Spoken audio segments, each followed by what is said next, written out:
ماشاءاللہ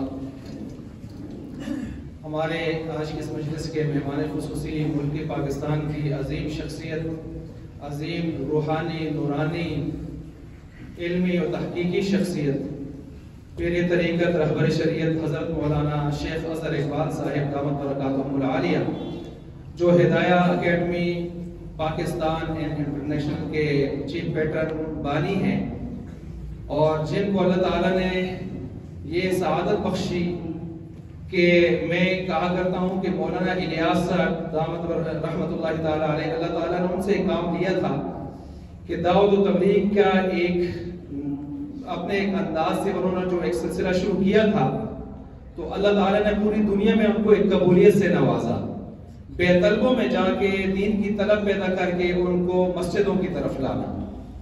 پھر اسی طرح کی ایک علمی تحریک کے حوالے سے اللہ تعالیٰ نے حضرت کے ذہن میں اللہ تعالیٰ نے یہ بات ڈالی کہ انسانوں کو، مسلمانوں کو جن کے اندر طلب نہیں ہے یا طلب ہے لیکن دبی ہوئی ہے اور ان کو موقع میسر نہیں آ رہا، ایسے احباب کے اندر طلب پیدا کرنا، ان کے لیے راہ ہموار کرنا تاکہ اپنی دنیا داری کے سلسلے ساتھ چلتے رہیں اور اس کے ساتھ ساتھ علوم نبویہ اپنے سینوں میں بسا لیں۔ یہ تحریک اللہ تعالیٰ نے پوری دنیا میں اس کی توفیق حضرت کو اللہ تعالیٰ نے بخشی اور اس کام میں حضرت مجدد قرار پائے، اور انشاءاللہ یہ سلسلہ آگے قیامت تک چلتا رہے گا۔ حضرت کے نام اعمال میں کتنا اجر اللہ تعالیٰ اس کے اندر ان کو عطا فرمائیں گے، یہ بہت بڑی سعادت کی بات ہے۔ سینکڑوں ہزاروں لوگ حضرت کے ہاتھ پر اصلاح یافتہ ہوئے، ہدایت یافتہ ہوئے، اور کئی 30-40 سے زائد کتب کے ماشاءاللہ مصنف اور محقق ہیں، پوری دنیا کے مختلف ممالک میں سفر کر رہے ہیں۔ اللہ نے دنیا بھی خوب دی، لیکن اپنا اللہ کا دیا ہوا سرمایہ اللہ کے دین پہ لگا رہے ہیں اور مشعل راہ بن رہے ہیں بڑے بڑے سرمایہ داروں کے لیے، بڑے بڑے اس طرح کے لوگوں کے لیے کہ جن کو اللہ نے دنیا کے وسائل دے رکھے ہوتے ہیں لیکن دین کے حوالے سے ان کو توفیقات نہیں ہوتی۔ حضرت کی زندگی ان کے لیے ایک مشعل راہ پوری ہوئی کتاب کی طرح ہے۔ تو میں اب بلا تاخیر اپنے مہمان خصوصی کو دعوت دینے جا رہا ہوں، اور پہلے قبل اس کے کہ میں دعوت دوں، میں اپنی طرف سے اپنے ہدایہ اکیڈمی مانسرا کیمپس کے اساتذہ اور اپنے یہاں تمام اہل محلہ اہل علاقہ کی طرف سے اور بالخصوص عباسی خاندان کی طرف سے میں حضرت کا دل سے شکریہ ادا کرتا ہوں کہ حضرت نے اپنے گوناگون مصروفیات میں سے اتنا لمبا سفر ہوتا ہے وہاں سے تشریف لائے، ہمارے اوپر شفقت فرمائی، اور حضرت مولانا ڈاکٹر معیز اللہ غوری صاحب بھی اور دیگر رفقا جو تشریف لائے ہیں، سب کا دل کی گہرائیوں سے شکریہ ادا کرتا ہوں۔ اللہ تعالیٰ ان حضرات کی ان کاوشوں کو، خدمات کو اپنی بارگاہ میں قبول فرمائے، دنیا آخرت میں ان کو اجر جزیل و عظیم عطا فرمائے، اور ہمیں بار بار ان سے مستفید ہونے کی توفیق نصیب فرمائے۔ میں ملتمس ہوں پیر طریقت رہبر شریعت حضرت مولانا شیخ اظہر اقبال صاحب دامت برکاتہم العالیہ سے کہ اپنے قیمتی مواعظ حسنہ سے ہم سب کو مستفید فرمائیں۔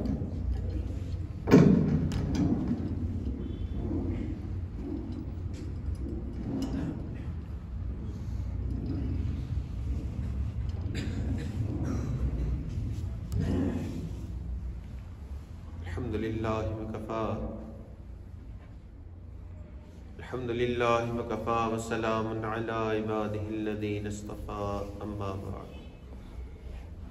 اعوذ باللہ من الشیطان الرجیم بسم اللہ الرحمن الرحیم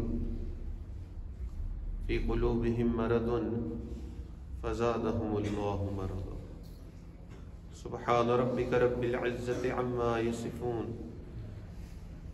سلام علی المرسلین والحمد للہ رب العالمین اللہم صلی علی سیدنا محمد وعلی آل سیدنا محمد مبارک وسلم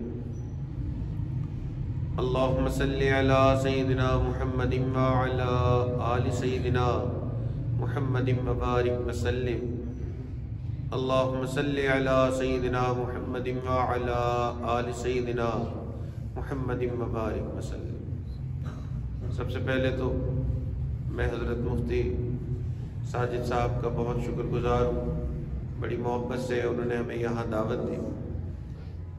عباسی گھرانے ہمارے شہریار عباسی صاحب اور ان کے بھائی اور ان کے والد صاحب، ان سب کا بھی بہت شکر گزار ہوں کہ انہوں نے یہاں دعوت دی، اور یہاں آ کے ہمیشہ بہت خوشی ہوتی ہے۔ ہدایہ اکیڈمی کے طلباء و اساتذہ کرام کو دیکھ کر اللہ تعالیٰ پڑھنے والوں کے پڑھنے کو قبول فرمائے، اور پڑھانے والوں کی محنتوں کو بھی اللہ رب العزت قبول فرمائے۔ ہدایہ اکیڈمی کے قیام کی ایک بڑی وجہ یہ دل کے نور کو حاصل کرنا ہے۔ قرآن پاک میں اللہ رب العزت فرماتے ہیں فی قلوبہم مرض، ان کے دلوں میں مرض ہے، فزادہم اللہ مرضا، اور اللہ اس مرض کو بڑھا دیتے ہیں۔ تو قرآن پاک میں دل کے مرض کا تذکرہ کیا گیا۔ یہ دل کا مرض کون سا دل کا مرض ہے؟ کیا یہ وہ دل کا مرض ہے کہ جس سے انسان کو ہارٹ اٹیک ہوتا ہے، یا جس کے لیے گولیاں کھانی پڑتی ہیں؟ جس دل کے مرض کا تذکرہ اللہ نے قرآن میں فرمایا، یہ وہ دل کا مرض نہیں کہ جس کی وجہ سے ہارٹ اٹیک ہوتا ہے، بلکہ یہ وہ دل کا مرض ہے کہ جس کی وجہ سے انسان کے لیے نیکی کرنا مشکل ہو جاتی ہے۔ نبی علیہ الصلوۃ والسلام نے ارشاد فرمایا ان فی جسد بنی آدم لمضغہ، کہ بنی آدم کے جسم کے اندر ایک لوتھڑا ہے، اذا صلحت صلح الجسد کلہ، کہ جب وہ سنورتا ہے تو پورا جسم سنور جاتا ہے، اذا فسدت فسد الجسد کلہ، اور جب وہ لوتھڑا بگڑتا ہے تو پورا جسم بگڑ جاتا ہے۔ الا وہی القلب، جان لو کہ وہ انسان کا دل ہے۔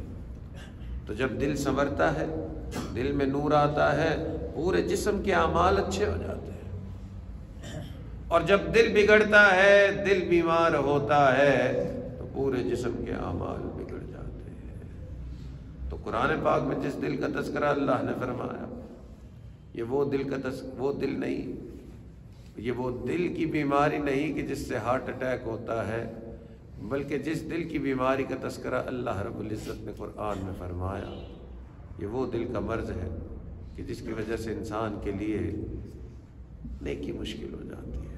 سچی بات یہ ہے کہ اللہ رب العزت کو انسان کے دل میں ایک اسپیشل انٹرسٹ ہے، اللہ کا ایک خاص دلچسپی انسان کے دل کے اندر ہے۔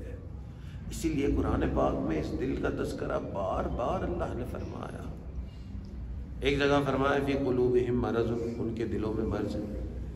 ایک جگہ فرمایا فی قلوبہم زیغ، ان کے دلوں میں ٹیڑھا پن ہے۔ ایک جگہ فرمایا ثم قست قلوبہم، پھر ان کے دل جو ہے وہ سخت ہو گئے۔ ایک جگہ فرمایا بل ران علی قلوبہم، بلکہ ان کے دلوں کے اوپر زنگ چڑھ گیا۔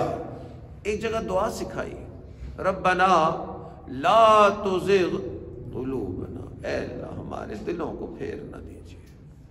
تو بار بار قرآن میں اس دل کا تذکرہ اللہ نے فرمایا، کیونکہ اللہ رب العزت چاہتے ہیں کہ مومن کے دل میں اور کوئی چیز نہ ہو سوائے اللہ کی ذات کے۔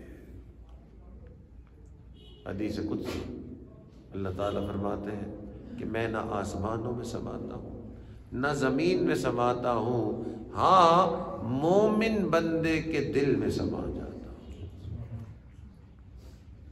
تو اللہ کا ایک خاص دلچسپی ہے اس دل کے ساتھ کہ مومن بندے کے دل میں کسی کی محبت نہ رہے سوائے اللہ رب العزت کی۔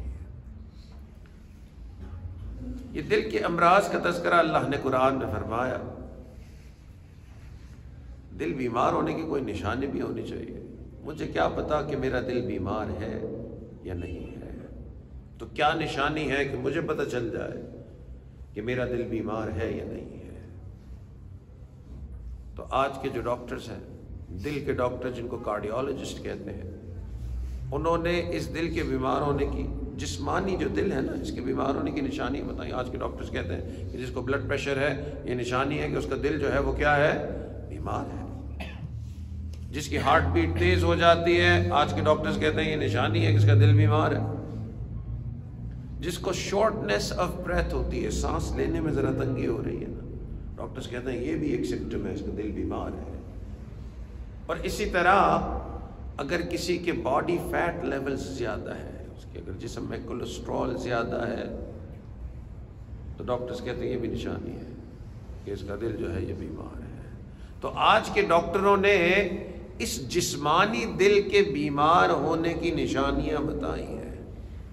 اسی طرح اس امت کے مشائخ نے یہ جو روحانی دل ہے نا، جس دل کا تذکرہ قرآن میں ہو رہا ہے، اس کے بیمار ہونے کی بھی نشانیاں بتائی ہیں. اور دل بیمار ہونے کی پہلی نشانی یہ ہے کہ جب یہ دل بیمار ہوتا ہے تو عبادت بہت بوجھ لگتی ہے. مسجد میں آنا مشکل، نماز پڑھنا مشکل، فجر کے لیے اٹھنا مشکل، تلاوت مشکل، تسبیحات مشکل. رمضان آ رہا ہوتا تو رمضان بھی ذرا بوجھ سا لگ رہا ہوتا ہے. تو جب عبادت بوجھ لگنے لگے یہ نشانی ہے یہ دل بیمار ہے. اور دل بیمار ہونے کی دوسری نشانی یہ کہ گناہ چھوڑنا بڑا مشکل لگتا ہے. کئی مرتبہ ہمیں پتہ بھی ہوتا ہے کہ غلط ہے، نہیں کرنا چاہیے، مگر یہ دل جو ہے اس میں طاقت نہیں ہوتی. وہ اتنا بیمار ہو چکا ہوتا ہے کہ یہ دل ہمیں رکوا لے اس گناہ سے. تو جب گناہ چھوڑنا مشکل ہو جاتا ہے یہ بھی نشانی ہے کہ دل بیمار ہو گیا ہے. تو دل بیمار ہونے کی ایک نشانی یہ ہے کہ عبادت بوجھ لگنے لگتی ہے. اور دل بیمار ہونے کی ایک نشانی یہ ہے کہ گناہ چھوڑنا بڑا مشکل لگ رہا ہوتا ہے. اور دل بیمار ہونے کی ایک بڑی نشانی یہ ہے غفلت والے کام بڑے اچھے لگتے ہیں. گھنٹوں انٹرنیٹ پہ بیٹھے رہنا، گھنٹوں اس فون کو سکرول کرتے رہنا، اس فیس بک کو اور اس ٹک ٹاک کو اور اس انسٹاگرام کو چلاتے رہنا، بس یہی اچھا لگ رہا ہے. تو گھنٹوں جب غفلت والے کام اچھے لگتے ہیں اور تھوڑی دیر مصلی پہ بیٹھنا مشکل لگ رہا ہوتا ہے، یہ بھی نشانی ہے کہ دل بیمار ہو گیا. تو دل بیمار ہونے کی ایک نشانی ہے کہ عبادت بوجھ لگتی ہے. دل بیمار ہونے کی ایک نشانی یہ ہے کہ گناہ چھوڑنا بڑا مشکل لگتا ہے. اور دل بیمار ہونے کی ایک نشانی یہ ہے کہ غفلت والے کام بڑے اچھے لگتے ہیں. اور دل بیمار ہونے کی ایک بڑی نشانی یہ ہے کہ انسان کو نصیحت اچھی نہیں لگتی، بلکہ نصیحت کیا، نصیحت کرنے والا بھی نہیں اچھا لگتا. والد نصیحت کرتا ہے تو والد نہیں اچھا لگتا، استاد نصیحت کرتا ہے تو استاد نہیں اچھا لگتا، دوست نصیحت کرتا ہے تو دوست نہیں اچھا لگتا. میں اسے سمجھوں ہوں دشمن جو مجھے سمجھائے ہے، کہ جو سمجھا رہا ہے وہی برا لگ رہا ہے. حسن بصری رحمۃ اللہ علیہ کے پاس ایک نوجوان آیا، اس نے آگے کہا کہ حضرت ایسا لگتا ہے کہ ہمارے دل جو ہے نا وہ سو گئے ہیں. حضرت نے پوچھا بھائی کیوں تمہارے دل سو گئے ہیں؟ اس نے کہا حضرت آپ ہمیں نصیحت کرتے ہیں، نصیحت کا ہمارے اوپر کوئی اثر نہیں ہوتا، اس لیے میں کہتا ہوں کہ ہمارے دل سو گئے ہیں. حضرت نے فرمایا اچھا، میں تو قرآن اور حدیث کی بات کرتا ہوں. اگر قرآن اور حدیث کی بات کا تیرے دل پہ اثر نہیں ہوتا تو یوں نہ کہہ کہ دل سو گئے ہیں، یوں کہہ کہ دل مو گئے ہیں، دل مر گئے ہیں. تو دل بیمار ہونے کی ایک بڑی نشانی یہ ہے انسان کو نصیحت اچھی نہیں لگتی ہے.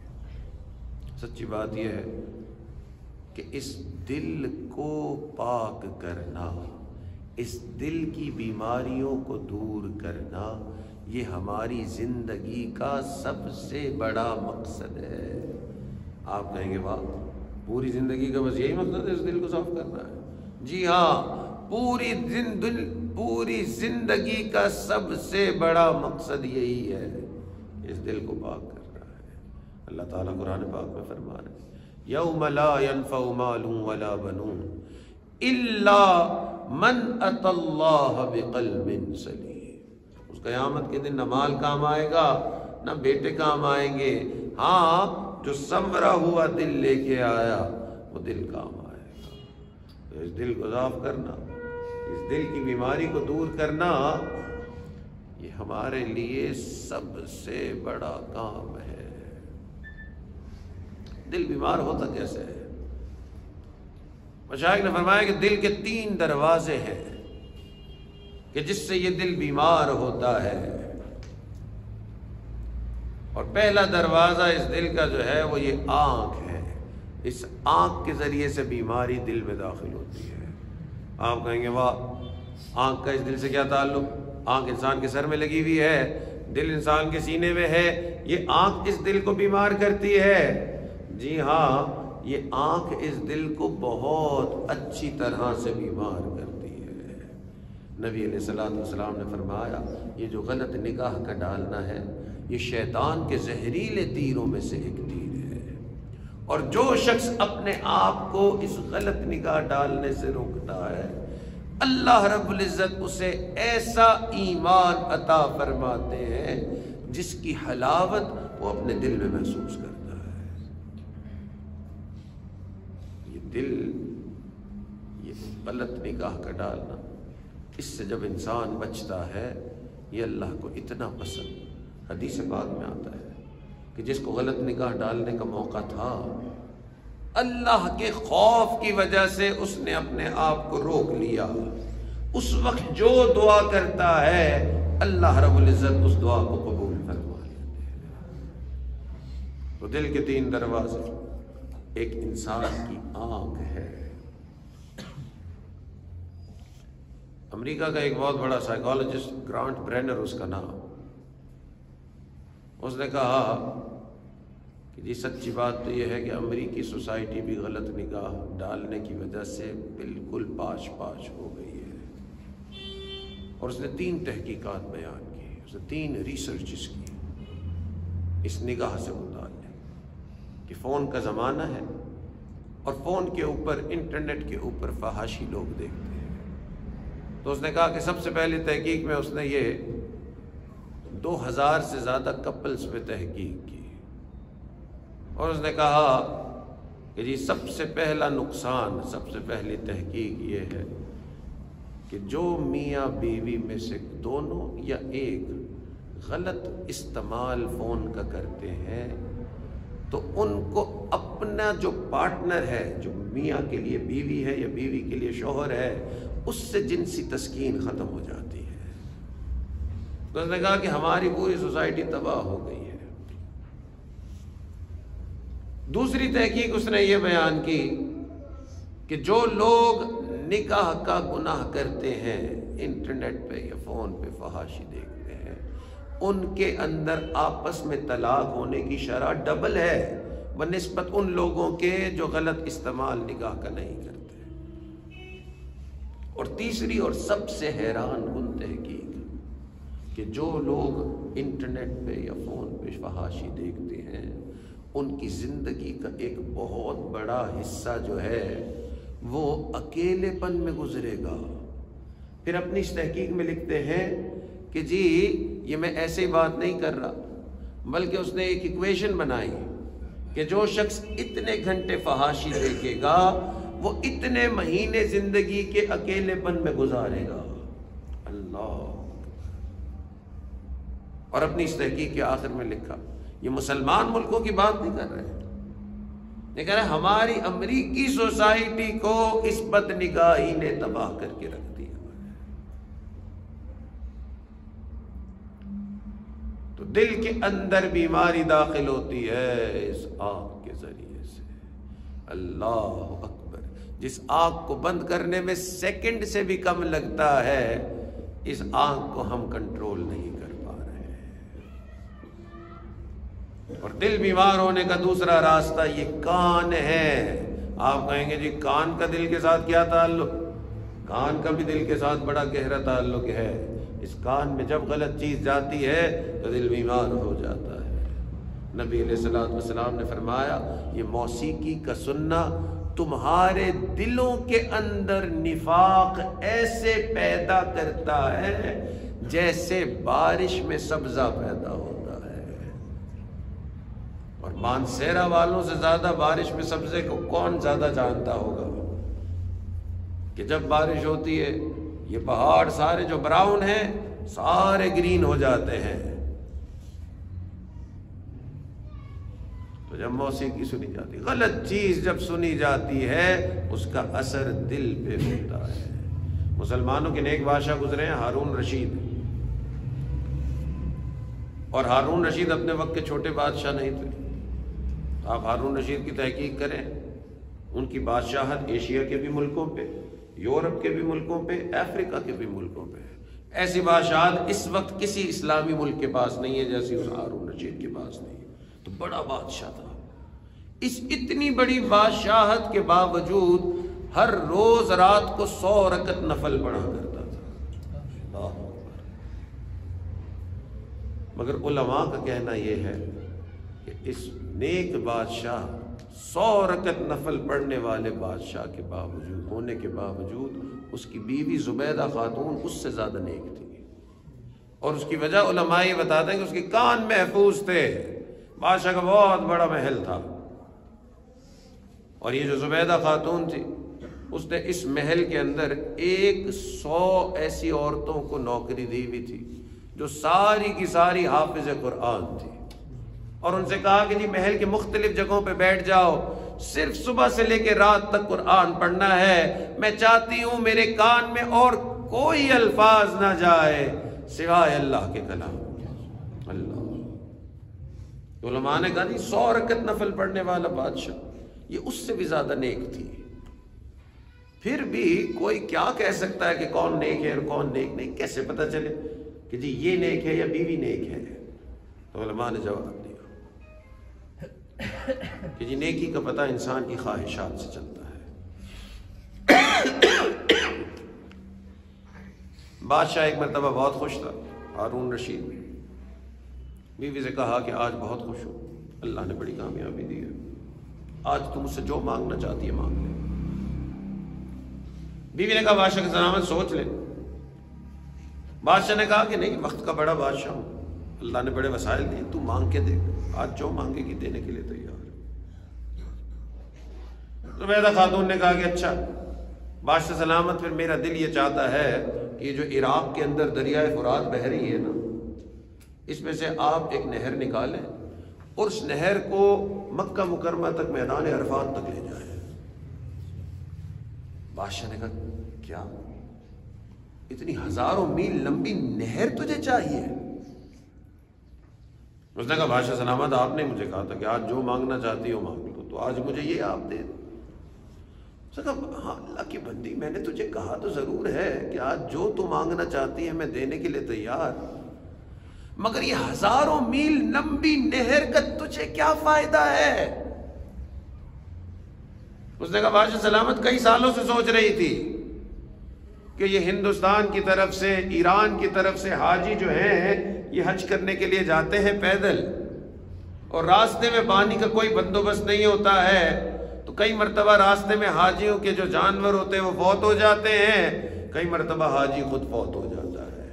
تو اگر یہ نہر بن گئی تو حاجیوں کے لیے پانی کا انتظام ہو جائے گا اور مجھے حاجیوں کی دعائیں مل جائیں گی. اللہ کیا چیز تھی، سوچا جا سکتا ہے. آج کی کسی عورت کو اگر شوہر کہہ دے کہ جی آج جو تم مانگنا چاہتی ہے تجھے دینے کے لیے تیار، انشاءاللہ بڑی زبردست لسٹ آئے گی آپ کے پاس.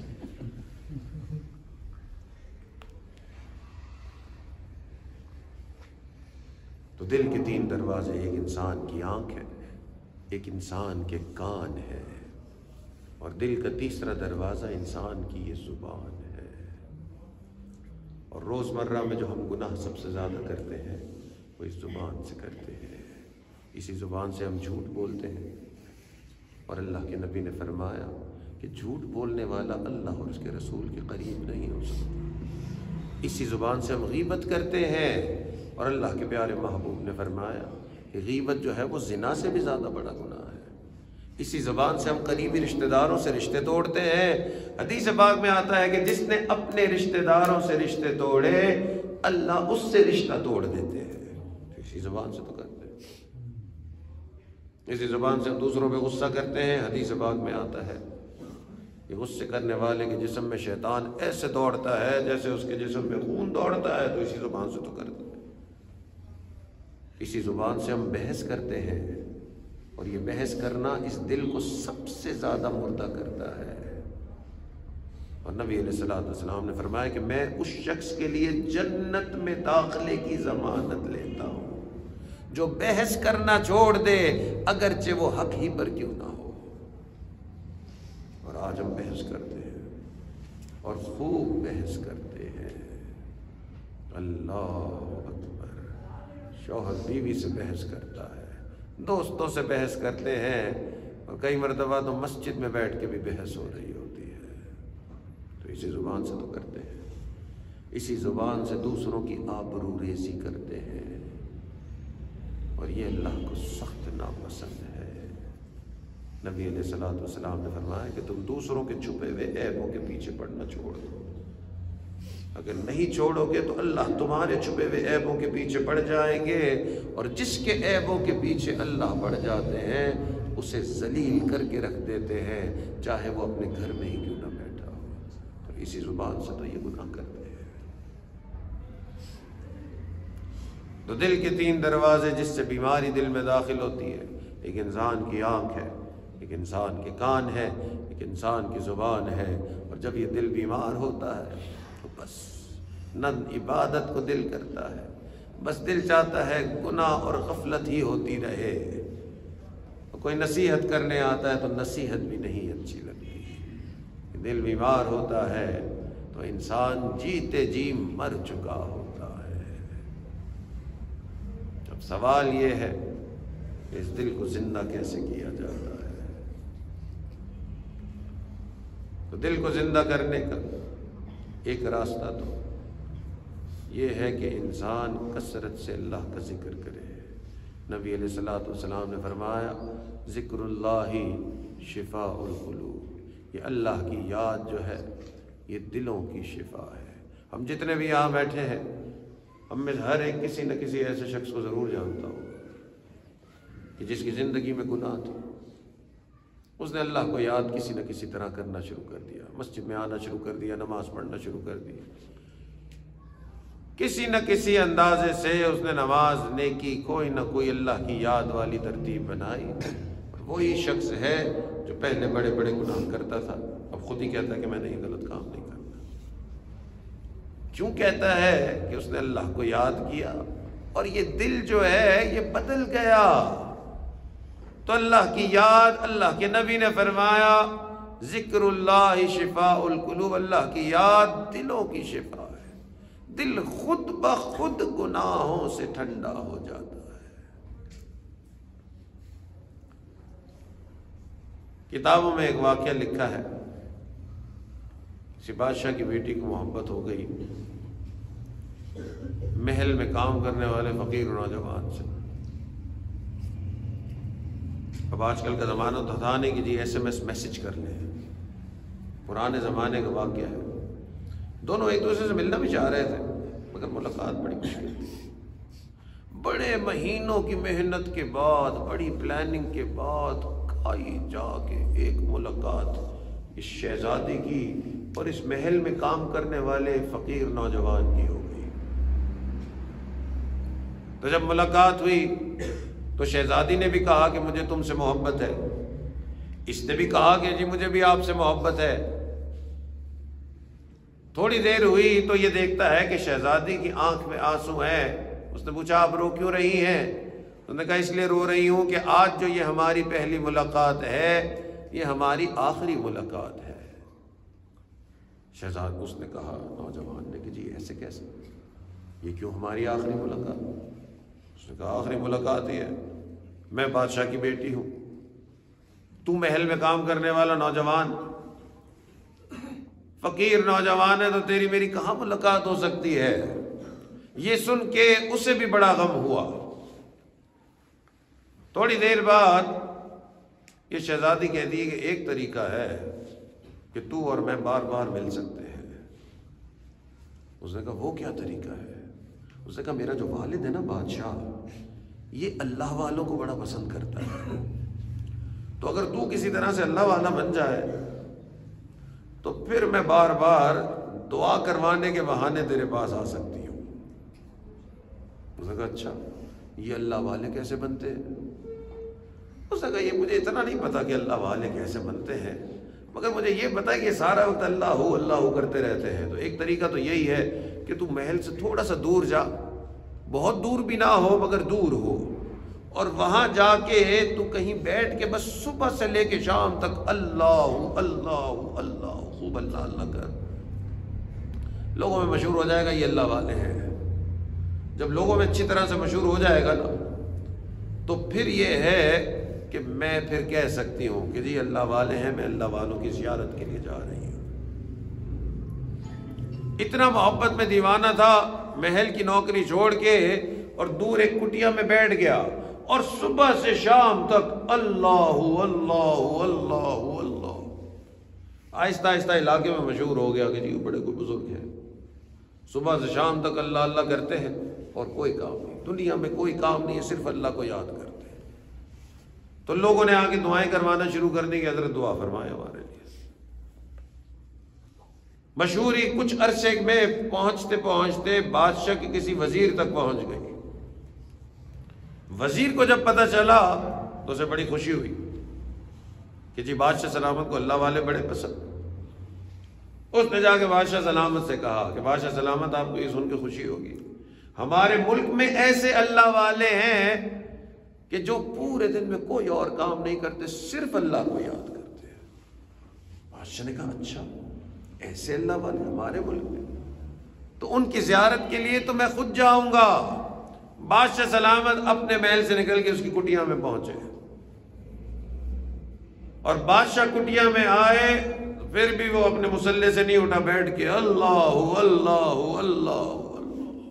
بادشاہ نے کہا یہ واقعی اللہ والے ہیں کہ میں تو جہاں جاتا ہوں لوگ کھڑے ہو جاتے ہیں، پروٹوکول ہوتا ہے. یہ ایسا اللہ والا کہ میں اس کی کٹیا میں آیا پھر بھی اللہ کی یاد سے غافل نہ ہوا. تو بادشاہ بڑے ادب سے اس کے سامنے بیٹھ گیا اور بادشاہ نے بڑی اس سے دعائیں کروائیں اور پھر بڑے ہی ادب سے اجازت لے کے بادشاہ نے کہا کہ جی واپس جانا چاہتا ہوں، اور بادشاہ اپنے محل میں چلے گیا.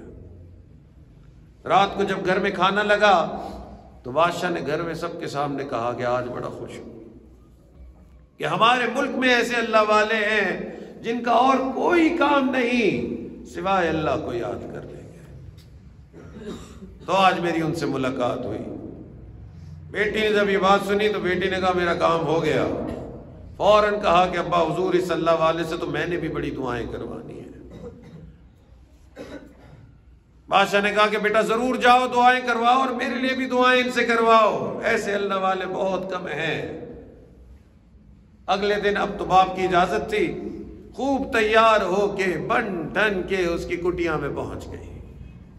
اندر داخل ہوئی تو یہ اسی طرح بیٹھا ہوا مسلح پہ اللہ اللہ اللہ اللہ. اس نے کہا بس کر دے کہ جس مقصد کے لیے تو یہ کر رہا تھا وہ مقصد حاصل ہو گیا، میں آ گئی ہوں.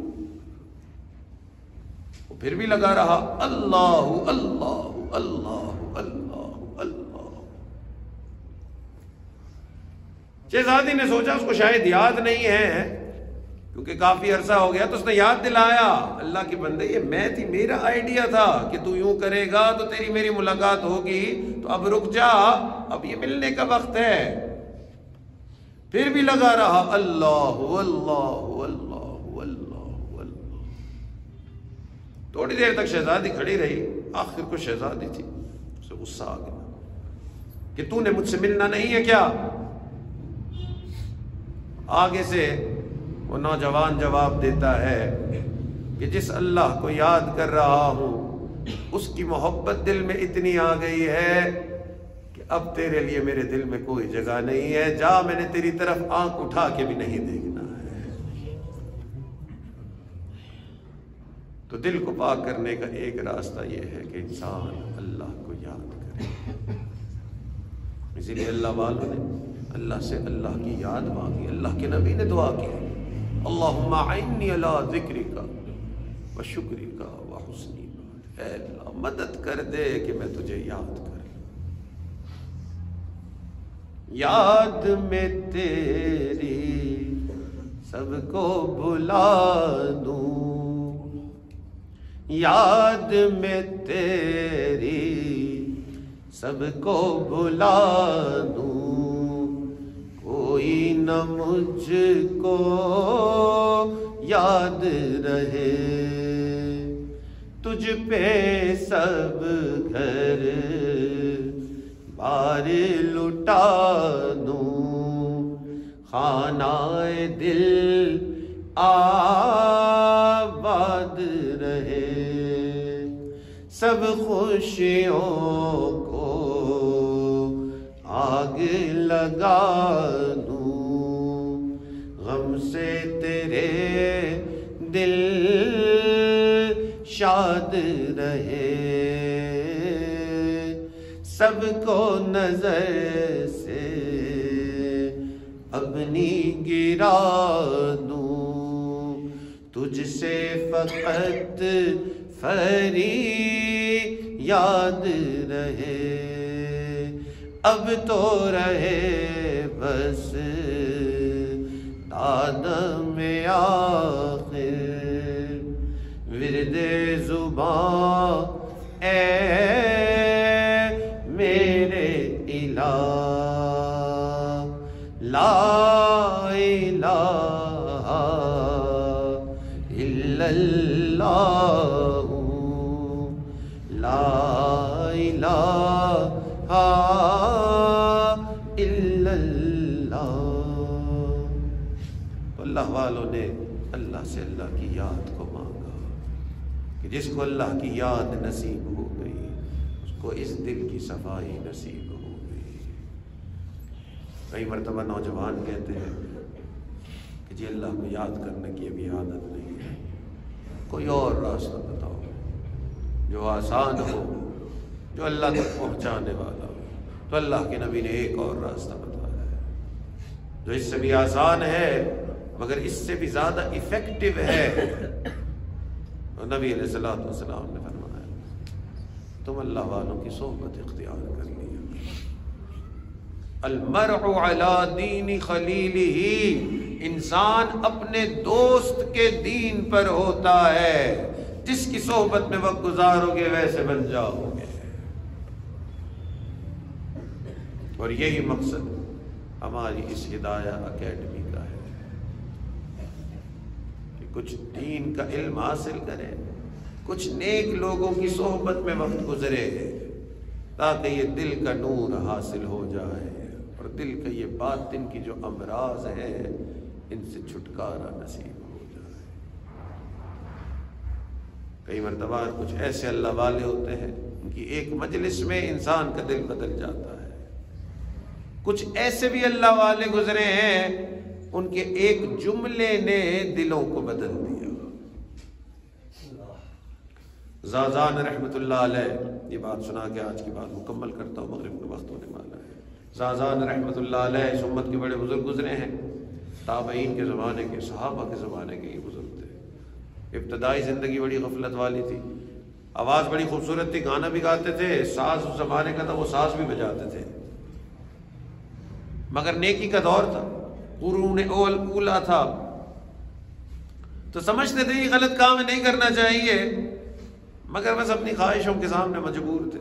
مگر کوشش یہ ہوتی تھی کہ نیکوں کے سامنے یہ کام نہ ہو، نیکوں سے ذرا دور ہو کے یہ بات کام ہو۔